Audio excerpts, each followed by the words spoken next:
আজকে করব মূলো আর নারকেল দিয়ে পরোটা। তার জন্য মূলোটাকে ভালো করে পরিষ্কার করে নিচ্ছি।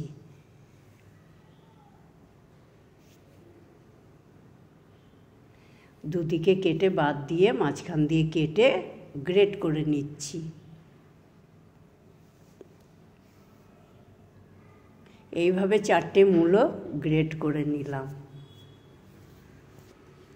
এবার গরম তেলে শুকনো লঙ্কা, কালো জিরে দিলাম, কাঁচা লঙ্কা কুচানো আর আদা কুচানো দিয়ে ভাজতে থাকলাম। গ্রেট করা মূলো দিয়ে দিলাম, একটু নুন ছিটিয়ে দিলাম,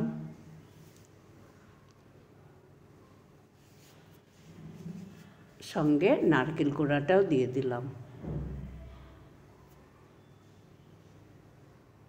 এবার ঢেকে দিলাম অল্প আছে। অন্যদিকে একটা আটার ডো তৈরি করছি।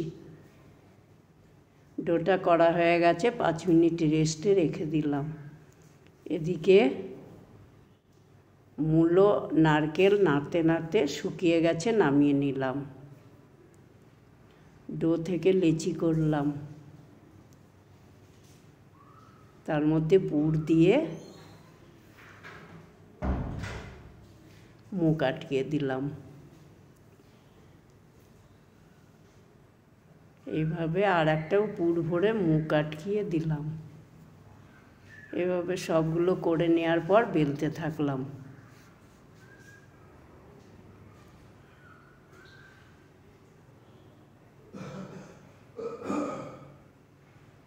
সব পরোটাগুলোই এইভাবে বেলে নিলাম।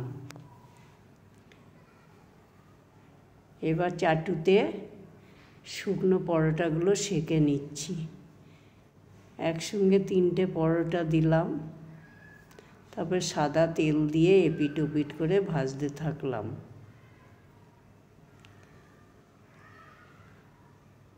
পরোটাগুলো যখন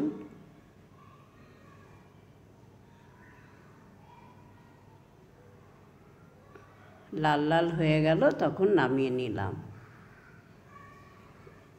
দেখুন কি সুন্দরভাবে পুরটা সেট হয়ে রয়েছে পরোটার মধ্যে। এইভাবে পরোটা তৈরি হয়ে গেল। এইটা আমি মিষ্টি কুমড়ো ছক্কার সঙ্গে সার্ভ করলাম।